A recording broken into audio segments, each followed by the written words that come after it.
Sans qu'elle s'en doute, Ethan envoya à sa femme Leia un message de divorce glacial en plein milieu de sa réunion du conseil d'administration. La même réunion, où sans le savoir, il travaillait sous sa signature à elle, apposée sur chaque contrat. En quelques minutes, il vida leur compte joint de 200 millions de dollars pour épouser sa meilleure amie. Il riait à l'idée qu'elle n'était qu'une simple secrétaire. Mais derrière le silence de Leia couvait un pouvoir qu'il ne pouvait même pas imaginer. Un secret capable de détruire tout ce qu'il croyait contrôler. Pourquoi ne lui avait-elle jamais dit qu'elle était propriétaire de l'entreprise? Pourquoi sa meilleure amie l'avait-elle trahi? Et quand la vérité éclata enfin, qu'a fait Leia qui laissa Ethan supplier à genoux? Le soleil du matin se répandait doucement dans une cuisine de banlieue tranquille, de celle qui semble sortie d'un rêve. La lumière dorée effleurait les plans de travail impeccables. L'odeur des pancakes flottait dans l'air. Charlotte Monroe fredonnait doucement en retournant l'un d'eux dans la poêle, tandis que ses deux enfants se chamaillaient joyeusement pour savoir qui aurait la première pile. Son rire, léger et naturel, emplissait la pièce comme une musique. De l'extérieur, c'était l'image d'une femme qui avait tout, une maison chaleureuse, un mari brillant, une vie parfaitement cousue. Jonathan Monroe entra dans la cuisine dans son costume anthracite sur mesure, ses boutons de manchette brillants comme des miroirs. Son sourire était tranchant, prêt pour les caméras, le genre qui faisait fondre les inconnus mais n'atteignait plus ses yeux depuis longtemps. Charlotte se retourna, le cœur battant un peu plus fort en le voyant, espérant encore cette chaleur familière. « Tu es debout tôt, » dit-elle doucement en glissant une assiette vers lui. Il y jeta à peine un regard. Grosse journée, réunion investisseurs à 9 heures. Sa voix était sèche, distante. Elle sourit, masquant la piqûre. « Tu vas assurer. Comme toujours. » Jonathan hocha la tête distraitement, déjà absorbé par son téléphone. Le silence s'étira. Le beurre crépitait dans la poêle, là où l'affection vivait autrefois. Charlotte regarda l'homme qu'elle avait aimé pendant 12 ans et sentit quelque chose lui échapper. Elle ignorait qu'à l'aube, il avait déjà décidé de l'effacer de sa vie. La veille, lors de leur dîner de noces de 12 ans, Jonathan s'était levé devant amis, investisseurs et photographes, verre à la main. À Charlotte, avait-il déclaré d'un ton charmeur et parfaitement rodé. La femme derrière chacune de mes réussites. La foule avait applaudi, les flashs avaient crépité, portrait parfait du mari dévoué. Mais sous la table, à l'abri des regards, ses doigts avaient pianoté rapidement un message à sa jeune secrétaire, Sienna Brox. Demain matin, c'est fini. Je suis à toi. À présent, tandis que Charlotte essuyait du sirop sur la joue de son fils et écoutait le rire de sa fille, son mari envoyait un autre message, pas à elle, pour finaliser le virement qui viderait le compte qu'ils avaient bâti ensemble. Il rangea son téléphone, se pencha et effleura sa joue d'un baiser mécanique, froid, un geste d'habitude plus que d'amour. « Ne m'attends pas », lança-t-il avant de sortir. La porte se referma doucement. La maison sembla expirer. Charlotte sourit faiblement, ignorant que son monde venait de commencer à s'effondrer. Elle prépara les goûters des enfants, noua les lacets de sa fille, les accompagna jusqu'à la voiture, le cœur gonflé d'une fierté tranquille. Elle adorait ces matins simples, ordinaires, sûrs. Elle ne savait pas que, de l'autre côté de la ville, Jonathan signait des documents dans son bureau, remplaçant son nom, effaçant sa sécurité. Vers le milieu de la matinée, elle se servit une tasse de café et ouvrit son téléphone. Un petit sourire aux lèvres en pensant envoyer un message d'encouragement à Jonathan pour sa réunion. Avant qu'elle n'ait pu taper, son téléphone vibra. Un message de lui apparut. « C'est fini. Ne m'appelle pas. Le compte est à moi maintenant. » Charlotte cligna des yeux, les mots se brouillèrent. Pendant un instant, elle crut à une mauvaise blague. Sa poitrine se serra, son souffle se bloqua. Elle ouvrit l'application bancaire commune, le pouce tremblant en rafraîchissant le solde. $0. La tasse lui glissa des doigts et se brisa sur le carrelage. Son pouls rugissait dans ses oreilles. Elle appela Jonathan immédiatement, le cœur battant, les larmes brouillant sa vue. La communication s'établit, puis sa voix, froide, lointaine, comme celle d'un étranger. « Ne te ridiculise pas, Charlotte. Tu as toujours dépendu de moi. C'est fini. J'ai tourné la page. » « Tourner la page » murmura-t-elle, la gorge nouée. « De quoi tu parles, Jonathan ? Qu'est-ce que tu as fait ? » « J'épouse Sienna. Elle est tout ce que tu n'es pas, intelligente, fraîche, ambitieuse. Son rire la transperça comme du verre. Toi, tu es fatiguée, femme au foyer, et désormais insignifiante. La ligne se coupa. Pendant un long moment, Charlotte resta figée dans sa cuisine. La lumière matinale encore chaude, les pancakes encore dorés, tandis que le sol de sa vie se fissurait. Le rire de sa fille résonnait faiblement depuis l'extérieur, rappel cruel qu'elle devait se ressaisir. Son téléphone vibra de nouveau, notification bancaire confirmant le transfert total du compte joint par l'utilisateur autorisé J. Monroe. Autorisé. Son propre nom n'y figurait plus. Charlotte plaqua la paume sur ses lèvres pour étouffer le cri qui montait. Elle chancela jusqu'à l'évier, agrippa le plan de travail, fixa le reflet d'une femme qu'elle reconnaissait à peine. L'humiliation, l'incrédulité, la trahison, tout s'abattait en même temps. Comment avait-il pu? Comment l'homme avec qui elle avait tout construit avait-il pu l'effacer si facilement? La cuisine se brouilla sous les larmes. Elle regarda la photo de famille sur le comptoir, le bras de Jonathan autour de sa taille, leur sourire parfait pour le monde. Mensonge, jusqu'au moindre centimètre. Elle éteignit le gaz, força sa respiration à ralentir, essuya son visage. Ses enfants ne devaient pas l'avoir brisée. Jamais. Mais sous la douleur, quelque chose d'autre commençait à naître. Quelque chose de profond, de froid, d'inébranlable. Elle ignorait encore comment, mais elle découvrirait pourquoi il avait fait ça. Et quand elle le saurait, l'homme qui croyait l'avoir détruite apprendrait la vérité qu'il n'avait jamais imaginée. Parce que Charlotte Monroe n'était pas seulement sa femme. Elle était la propriétaire silencieuse de tout ce qu'il pensait être à lui. Charlotte serrait le volant si fort que ses jointures blanchirent. La route devant elle se brouillait à travers ses larmes, un gris flou sous un ciel pâle. Elle ne se souvenait ni d'avoir démarré, ni d'avoir enfilé son manteau, ni d'avoir verrouillé la porte. Tout ce qu'elle savait, c'est qu'elle voulait des réponses et que Jonathan allait les lui donner. Son téléphone vibrait sans cesse sur le siège passager. Amis, voisins, le groupe WhatsApp des parents d'élèves. Elle le retourna face contre le cuir. Chaque kilomètre brûlait une couche de stupeur, remplacée par quelque chose de plus lourd, de plus acéré. Quand elle se gara sur le parking de Monroe et Wells Financial, le bâtiment lui parut plus imposant que jamais, une forteresse de verre qui reflétait le ciel comme un miroir. Elle y était entrée des centaines de fois, fière de marcher aux côtés de son mari, l'homme que tout le monde voyait comme le visage du succès. À présent, chaque reflet semblait l'accuser. Dans le hall, le marbre brillait, les dorures scintillaient, l'immense logo MWF Holdings trônait au mur. La réceptionniste leva les yeux et se figea.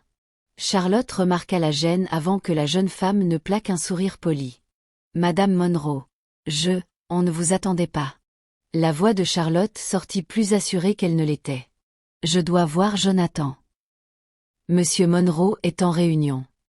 Des talons claquèrent sur le marbre. Délibéré, confiant. Sienna Brox apparut, tailleur noir impeccable, jeunesse éclatante, sourire victorieux. « Tiens donc, lâcha-t-elle d'une voix mielleuse. Quelle surprise! » L'estomac de Charlotte se noua, mais elle tint bon. « Je veux parler à mon mari. »« Ton ex-mari, tu veux dire ?» corrigea Sienna en croisant les bras. Le diamant à son doigt, le diamant de Charlotte, lança un éclat sous les lumières. « Il est occupé. Tu devrais vraiment arrêter de débarquer sans prévenir. C'est pathétique. » Charlotte retint son souffle. « Pathétique. Jonathan m'a demandé de gérer ses affaires personnelles désormais, poursuivit Sienna avec aisance. Donc tout ce que tu veux, argent, papier, closure passe par moi. » Les yeux de Charlotte se durcirent. Ses affaires personnelles. Comme c'est pratique. Il t'a aussi appris à contrefaire les signatures, ou c'est toi qui as apporté cette touche personnelle? Le sourire de Sienna vacilla une fraction de seconde. Une lueur de peur passa, vite masquée. Tu devrais partir, Charlotte. Tu n'as plus ta place ici. L'ascenseur tinta. Jonathan sortit, impeccable, autoritaire. Son bras glissa autour de la taille de Sienna comme s'il y avait toujours été. Aucune culpabilité, juste de l'agacement. « Qu'est-ce que tu fous ici ?» demanda-t-il sèchement. Charlotte se tourna vers lui, la voix tremblante mais claire. « Tu as vidé notre compte. Tu m'as quitté par SMS, Jonathan. Un SMS, soupira-t-il comme si elle était une corvée. Tu fais un scandale. Un scandale. Sa voix monta malgré elle. Tu m'as effacé. Tu as tout pris. Ses lèvres se tordirent en un sourire cruel. Correction, j'ai repris mon argent. Tu ne l'as jamais gagné, Charlotte. Tu as vécu à mes crochets pendant des années en faisant semblant de me soutenir pendant que tu... Quoi? Faisais des pancakes et organisais des ventes de gâteaux? Sienna étouffa un rire, se serrant plus près de lui. Charlotte sentit les larmes lui monter aux yeux, mais elle ne détourna pas le regard. J'ai cru en toi, murmura-t-elle. Je t'ai soutenu quand personne ne le faisait. Tu n'étais rien quand je t'ai rencontré, Jonathan. Rien. Il s'approcha, baissant la voix en un sifflement glacé. Et maintenant je suis tout. Voilà ce qui arrive quand on lâche un poids mort. Les mots la frappèrent comme une lame. Autour d'eux, les employés observaient en coin, faisant semblant de travailler, chuchotant derrière leurs écrans. L'humiliation lui brûlait la peau. Son téléphone vibra dans sa poche. Elle l'ignora. Jonathan ajusta ses boutons de manchette et se tourna vers Sienna. Sécurité va la raccompagner. Sienna hocha la tête, satisfaite. Mais Charlotte ne bougea pas. Son regard passa derrière eux, se posa sur l'immense logo MWF Holdings qui brillait derrière l'accueil. Les initiales de son père. Son héritage. Jonathan lui avait autrefois dit que Wells venait du nom de son premier investisseur. Mais un souvenir remonta soudain. Son père, des années plus tôt. Un jour cette entreprise te protégera, même si tu ne le sais pas encore. Charlotte inspira lentement. Elle ne dit rien. Elle regarda simplement Jonathan, vraiment, et vit non pas le pouvoir, mais un homme qui avait bâti tout son empire sur les fondations d'une autre. Ne t'inquiète pas, dit-elle doucement. Tu me reverras. Il éclata de rire. J'en doute. Mais quelque chose dans sa voix le troubla assez pour que son sourire vacille une seconde. Elle tourna les talons, ses escarpins résonnant sur le marbre, le dos droit malgré le poids qui écrasait sa poitrine. Dehors, le vent froid lui fouetta le visage. Elle s'arrêta près de sa voiture, les mains tremblantes, et enfin consulta son téléphone. Des dizaines de messages. Des alertes presse. Un titre lui coupa le souffle. Jonathan Monroe prêt à demander Sienna Brox en mariage lors du gala investisseur la semaine prochaine. Elle fixa l'écran, les mots se brouillant. La ville bruissait, indifférente à sa douleur. Elle s'effondra sur le siège conducteur, tremblante, larmes silencieuses. Et pourtant, sous le chagrin, quelque chose de stable prenait forme. Le même feu calme que son père appelait autrefois, sa stratège silencieuse. Elle ignorait encore comment, mais l'empire de Jonathan, l'entreprise de son père, allait bientôt apprendre que la femme qu'il avait jetée n'était pas brisée. Elle attendait son heure. Des jours plus tard, la pluie fine tambourinait contre les grandes vitrines d'un petit café de banlieue où Charlotte était assise seule, remuant un thé qu'elle n'avait pas touché. Les échos du rire de Jonathan résonnaient encore dans sa tête. Les ragots s'étaient répandus plus vite qu'elle ne respirait. Les voisins chuchotaient sur son passage. Les anciennes amies esquivaient ses appels. Même la mère de Jonathan, qu'il adorait autrefois, lui avait froidement conseillé de tourner la page avec dignité. Les factures s'empilaient sur la table de la cuisine. Les avis d'expulsion attendaient en piles bien nettes près de la porte. Chaque jour, un morceau de plus de sa vie lui était arraché. Elle fixait la vitre, son reflet pâle et fatigué. Elle avait à peine dormi, à peine mangé, et pourtant quelque chose en elle refusait de céder. Une voix douce la tira de ses pensées. Charlotte Monroe. Elle leva les yeux, stupéfaite. L'homme devant elle n'avait presque pas changé. Grand, calme, regard bienveillant, ce léger sourire jamais forcé. Adam West. Son ami d'enfance. Adam. 15 ans, murmura-t-elle. Il s'assit en face d'elle après avoir posé sa mallette. J'ai appris ce qui s'est passé. Je suis désolée, Charlotte. Tu ne méritais pas ça. Elle eut un petit rire sans joie. Apparemment si, selon l'univers. Les yeux d'Adam s'adoucirent. Non. Jonathan, lui, oui. Prononcer son nom lui serra la gorge. Elle baissa les yeux sur sa tasse. Tu sais tout. Assez pour savoir qu'il a vidé les comptes, t'a laissé couverte de dettes et a répandu des mensonges pour sauver la face. Il baissa la voix. Charlotte, j'ai vu ça avant. Les hommes comme lui se croient invincibles. Mais ils font tous la même erreur. Elle releva la tête. Laquelle? Il laisse toujours des traces. Un silence. La pluie redoubla contre la vitre. Adam sortit une mince chemise de sa mallette. J'ai regardé dans les comptes de Monroe et Wells Financial. Je n'aurais pas dû, mais j'ai trouvé des choses étranges. Étranges comment? Dossiers mal classés, comptes offshore sous prête-nom, faux prêts, signatures qui ne correspondent pas à l'écriture de Jonathan. Et certaines portent ton nom, Charlotte. Il a utilisé ta signature pour autoriser des transactions. Son souffle se bloqua. Quoi? Ton nom figure sur le remorquage de la maison. Il a emprunté 2 fois dessus. Et il a déplacé de l'argent via des filiales. Total manquant, environ 200 millions. Elle le fixa, sonnée. Il a dit que c'était son argent. Que je ne l'avais jamais gagné. Adam se pencha. Tu as gagné bien plus que tu ne le crois. L'empire de Jonathan repose sur des fondations que tu possèdes. Ou plutôt, que ton père t'a laissées. Wells Holdings figure toujours dans son testament. Et devine qui détient 100% des parts. Son cœur s'emballa. Adam. Elles ont été transférées dans une fiducie à ton nom de jeune fille. Techniquement, Jonathan travaille pour toi depuis le début. Il l'ignore, c'est tout. Les pièces du puzzle s'assemblèrent brutalement. Le bureau de son père, ses mots, le logo MWF. Ce n'était pas l'empire de Jonathan. C'était le sien. Les larmes lui montèrent aux yeux, mais pas de chagrin cette fois. Une colère claire, froide, déterminée. Adam fit glisser une clé USB sur la table. Tout est là-dedans. Documents, transactions, faux contrats. Si tu portes ça aux autorités, il est fini. Mais sois prudente. Il est puissant. Il va se battre salement.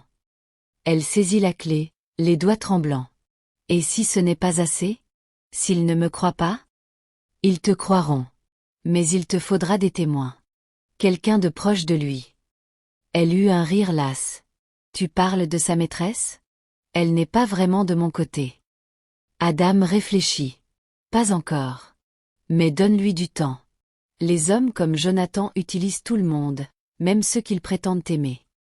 Cette nuit-là, Charlotte était seule dans son salon faiblement éclairé, la clé USB posée près d'elle comme une arme chargée. Dehors, le tonnerre grondait. Elle pensa à ses enfants endormis à l'étage, inconscients qu'ils étaient à 2 doigts de tout perdre. Elle pensa à Jonathan, probablement dans un restaurant chic, murmurant de belles promesses à l'oreille de Sienna. Son téléphone vibra. Message d'un numéro inconnu. Il n'est pas celui que tu crois. Elle répondit, qui est-ce? Après un silence, retrouve-moi demain. Je peux le prouver. Une adresse. Le petit café du centre-ville. Elle fixa l'écran, le pouls rapide. Elle ignorait que le message venait de Sienna Brox elle-même, la femme qui l'avait remplacée, et qui découvrait à son tour l'étendue des mensonges de Jonathan. Les pièces bougeaient. Le grand soir du gala arriva. La salle de bal scintillait comme une cathédrale de richesse. Lustre de cristal, smoking, robe à sequins, champagne. Une immense banderole, gala annuel investisseur Monroe et Wells Financial. Jonathan trônait au centre, éclatant de pouvoir et d'arrogance. Son bras enlaçait fièrement Sienna. Pour la foule, ils étaient le couple parfait, le visionnaire et sa fiancée radieuse.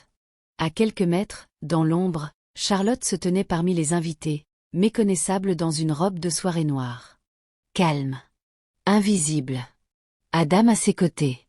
De l'autre côté de la salle, le rire de Sienna sonnait faux. Sa main tremblait légèrement autour de sa coupe. Elle n'avait pas dormi depuis des jours, hantée par les insultes de Jonathan, ses menaces. Si tu me trahis, je te détruirai comme je l'ai détruite elle. À présent, sous les projecteurs, elle souriait aux appareils photo, une clé USB, la même que Charlotte lui avait remise la veille, cousue dans la doublure de son sac. Son assurance vie amère transformée en arme. Jonathan leva sa coupe, sourire éblouissant.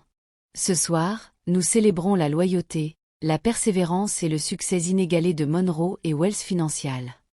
Charlotte esquissa un sourire presque triste. Loyauté. Les portes de la salle s'ouvrirent brutalement. Le silence tomba. Des policiers en uniforme entrèrent, badge luisant. Ils avancèrent jusqu'à Jonathan. Jonathan Monroe, vous êtes en état d'arrestation pour fraude, détournement de fonds et faux en écriture. La salle explosa. Verre brisé, flash, cris. Jonathan blêmit, puis devint rouge de rage. C'est une erreur. Vous savez qui je suis? Derrière lui, les investisseurs recevaient déjà les alertes sur leur téléphone. La clé USB qu'Adam avait transmise plus tôt aux autorités avait fait effet plus vite que prévu. Jonathan chercha Sienna du regard. Toi, gronda-t-il. Tu t'es fait ça tout seul, répondit-elle d'une voix tremblante mais ferme. Tu as menti à tout le monde. Même à moi. Il balaya la foule des yeux, et la vit. Charlotte s'avança, calme, impitoyable. Charlotte. Souffla-t-il, le masque tombant. Comment? Je t'avais dit que tu me reverrais. Tu m'as piégé. Non. Tu t'es piégé tout seul. J'ai juste laissé la vérité faire son travail. Un officier lui passa les menottes. Il se débattit, hurla. Elle est coupable autant que moi. Elle n'est rien.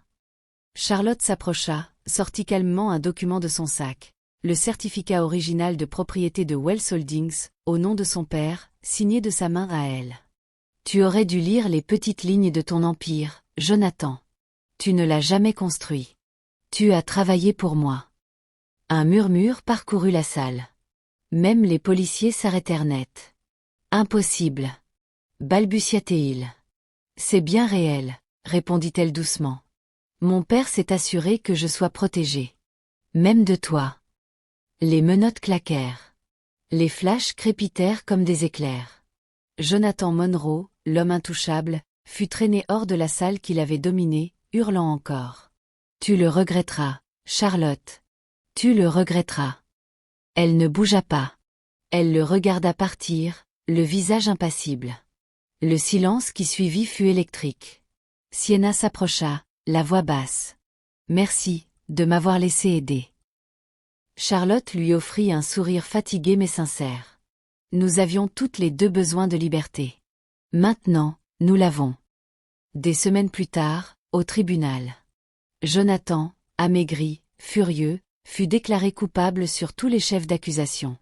Les preuves étaient accablantes, les enregistrements de Sienna, les documents d'Adam, les titres de propriété de Charlotte.